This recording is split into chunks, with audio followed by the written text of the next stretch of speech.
انس بن مالک انصاری رضی اللہ عنہ نے خبر دی، آپ نبی کریم صلی اللہ علیہ وسلم کی پیروی کرنے والے آپ کے خادم اور صحابی تھے کہ حضور صلی اللہ علیہ وسلم کے مرض الموت میں ابو بکر صدیق رضی اللہ عنہ نماز پڑھاتے تھے۔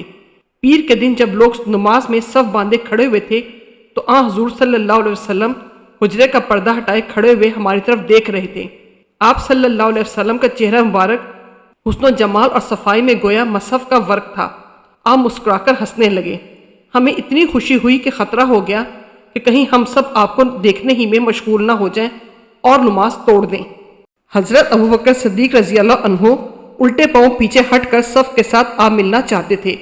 انہوں نے سمجھا کہ نبی صلی اللہ علیہ وسلم نماز کے لیے تشریف لا رہے ہیں، لیکن آپ نے ہمیں اشارہ کیا کہ نماز پوری کر لو۔ پھر آپ نے پردہ ڈال دیا۔ پس حضرت صلی اللہ علیہ وسلم کی وفات اسی دن ہو گئی۔ ان للہ و انا الیہ راجعون۔ صحیح بخاری حدیث نمبر 680۔ حضرت ابو ہریرہ نبی کریم صلی اللہ علیہ وسلم سے روایت کرتے تھے کہ آپ صلی اللہ علیہ وسلم نے فرمایا کہ تم میں وہ شخص جو رکوع یا سجدہ میں امام سے پہلے اپنا سر اٹھا لیتا ہے، اس بات سے نہیں ڈرتا کہ کہیں اللہ پاک اس کا سر گدھے کے سر کی طرح بنا دے یا اس کی صورت کو گدھے کی سی صورت بنا دے۔ صحیح بخاری حدیث نمبر 691۔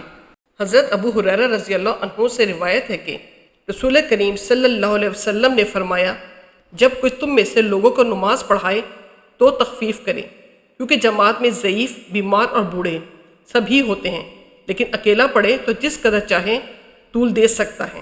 صحیح بخاری حدیث نمبر 703۔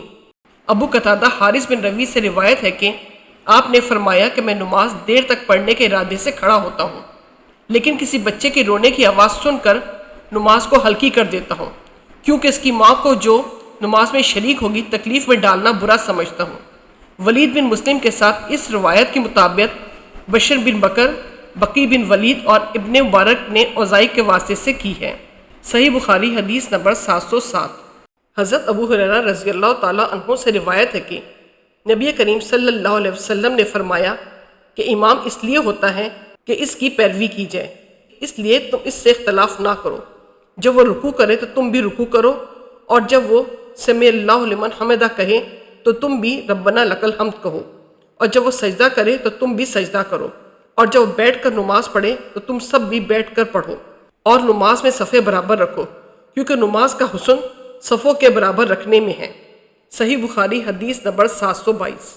ابو الولید ہشام بن عبد الملک نے بیان کیا، کہا کہ ہم کو شعبہ نے قتادہ کے واسطے سے خبر دی، انہوں نے حضرت انس رضی اللہ عنہ سے کہ نبی کریم صلی اللہ علیہ وسلم نے فرمایا کہ صفیں برابر رکھو، کیونکہ صفوں کا برابر رکھنا نماز کے قائم کرنے میں داخل ہے۔ صحیح بخاری حدیث نمبر 723۔ حضرت عائشہ صدیقہ رضی اللہ عنہا سے روایت ہے کہ رسول اللہ صلی اللہ علیہ وسلم رات میں اپنے حجرے کے اندر تہجد کی نماز پڑھتے تھے۔ حجرے کی دیواریں پست تھیں، اس لیے لوگوں نے نبی کریم صلی اللہ علیہ وسلم کو دیکھ لیا اور کچھ لوگ آپ کی ابتدا میں نماز کے لیے کھڑے ہو گئے۔ صبح کے وقت لوگوں نے اس کا ذکر دوسروں سے کیا۔ پھر جب دوسری رکعت آپ کھڑے ہوئے تو کچھ لوگ آپ کی ابتدا میں اس رات بھی کھڑے ہو گئے۔ یہ صورت 2 یا 3 راتوں تک رہی۔ اس کے بعد رسول اللہ صلی اللہ علیہ وسلم بیٹھ رہے اور نماز کے مقام پر تشریف نہیں لائے۔ پھر صبح کے وقت لوگوں نے اس کا ذکر کیا تو آپ صلی اللہ علیہ وسلم نے فرمایا کہ میں ڈرا کہ کہیں رات کی نماز تہجد تم پر فرض نہ ہو جائے، اس خیال سے میں نے یہاں کا آنا ناغا کر دیا۔ صحیح بخاری حدیث نمبر 729۔